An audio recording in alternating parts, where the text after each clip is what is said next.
بھٹکے ہوئے آہو کو پھر سوئے حرم لے چل، اس شہر کے خوگر کو پھر وسعت صحرا دے، جوانوں کو میری آہ سحر دے، پھر ان شاہین بچوں کو بالوں پر دے، آرزو میری یہی ہے کہ میرا نور بصیرت عام کر دے، اللہ پتر تڑیاں جوانیاں پاکیزہ کر دے، اور اللہ اے بے مقصد جوانیاں میں مقصد عطا کرے، اللہ نہ بے مقصد جوانیاں نو مقصد ہے۔ اس لیے پتر جب بھی یہاں آنا فقیر بن کے آنا، اور پھر پتر جو دل چاہتا ہے تو لے کے تے جائیے۔ بہت ترقی کر لی، بڑے بڑے مال بن گئے حضرت، جو یہ دعویٰ رکھتے ہیں کہ جی ہمارے پاس A to Z سب کچھ ملتا ہے، آپ کو یہاں آ کے کہیں اور جانے کی ضرورت سب پتر جتنے مرضی یہ بڑے بڑے مال بنا لیں، یہ اپنے دعوے میں پورے اتر سکتے نہیں۔ نہ کوئی ایسا مال ہے، نہ کوئی ایسا یہ مال بنا سکیں گے کہ جہاں سے سکون ملتا ہو، نہ کوئی ایسا مال ہے، نہ یہ بنا سکیں گے جہاں سے بے اولاد کو اولاد ملتی ہو، بیمار کو شفا ملتی ہو، بے گھر کو گھر ملتا ہو، جس کے پاس بیٹی ہے وہ بیٹا چاہتا ہے تو بیٹا ملتا ہو، جس کے پاس بیٹا ہے وہ بیٹی چاہتا ہے تو بیٹی کہیں۔ لیکن پتر یہ جس جگہ آپ اور میں بیٹھے ہیں یہ ایسی شانوں والی جگہ ہے، یہاں سے سارا کچھ ہی ملتا ہے دسا ہے، لیکن شرط صرف یہ ہے کہ کسی نے کسی کے پاس بیٹھ کے لینے کا طریقہ سیکھا ہو۔ پتر لینے کا طریقہ تو دور، آج تک ہمیں اس گھر میں آنے کے عادات نہیں آتے ہیں، کیونکہ کام بھی نہیں ہوا، جیسے میں نے کہا ہے شعر و شاعری کی بھرمار ہے حضرت، کام ہی نہیں ہوا حضرت، اس لیے ہوتے ہوتے کیا ہوا، مسجد سے دور، مسجد کی شان، مسجد کا تقدس۔ دیکھیں نا آج ہم کیا کہتے ہیں مسجد کے لیے، ہمارا انداز اور الفاظ کیا ہوتے ہیں، وہ کتنے چل رہے ہیں مسجد تے، وہ کتوں آئے ہیں مسجد توں، یہ کہتے ہیں نا۔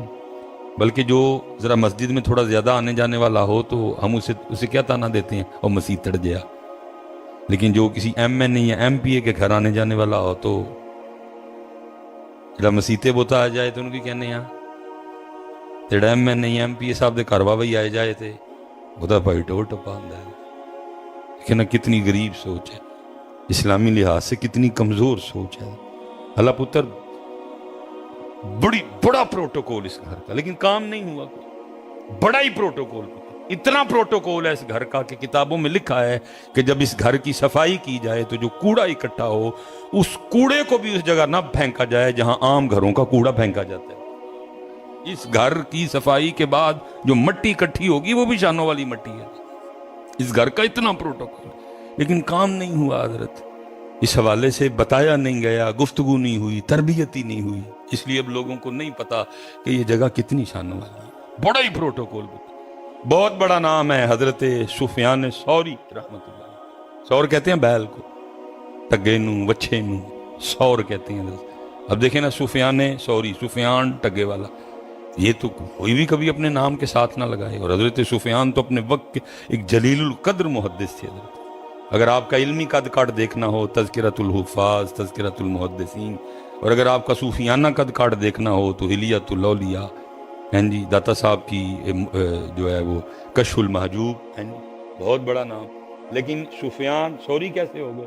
کیونکہ پتر اس پاک گھر کا پروٹوکول یہ ہے، اس گھر کی یہ شان و شوکت ہے، اس گھر میں آنے کے آداب میں سے ایک ادب یہ ہے کہ جب اس گھر میں آنا ہے تو بسم اللہ اللہم افتح لی ابواب رحمتک پڑھ کے اندر کیا کرنا ہے، دایاں قدم رکھنا ہے۔ یہ اس گھر کا ادب ہے، یہ اس گھر کا پروٹوکول ہے۔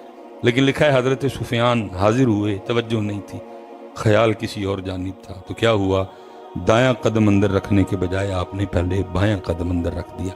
جیسے بایاں قدم اندر رکھا تو آواز کیا آتی ہے، او سور، او بیل، کیا ہوا، تجھے ہمارے گھر میں آنے کے آداب بھی یاد نہیں رہے ہیں؟ اس گھر کی پتر اتنی شان، بس اتنا کرو پتر، کسی کول بہ کے آن دا طریقہ سیکھ لو، اور کسی کول بہ کے پتر لین دا طریقہ سیکھ لو، پھر جو چاہندے ہو لے جو، کوٹھی لے جو، گڈی لے جو، اولاد لے جو، سب کچھ ملتا جائے، بس کسی کول بہ کے طریقہ سیکھو۔ حضرت جنید بغدادی رحمۃ اللہ تعالیٰ علیہ، اس کے ساتھ ہی میں بات ختم کروں گا، صاحب تشریف لائے ہوں گے۔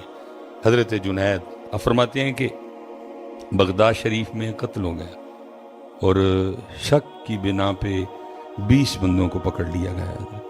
وہ جس بندے نے قاتل کو قتل کر کے بھاگتے ہوئے دیکھا تو کیونکہ اب ہم میں پتر ہزار ہا فرق ہیں آپس میں.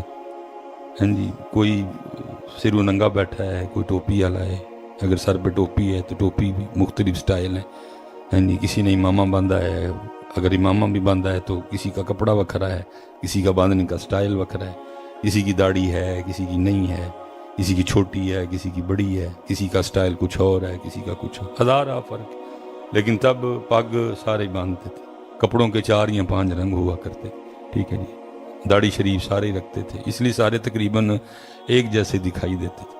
اور جس نے قتل کیا تھا نا، وہ قاتل کو دیکھا تھا بھاگتے ہوئے. جب پولیس اس کو لے کے بغداد شریف میں نکلی تو اس کو جو ویسا نظر آیا اس نے کہا یہ بھی اس طرح کا ہے، یہ بھی اس طرح کا ہے. وہ 20 بندے پکڑے گئے.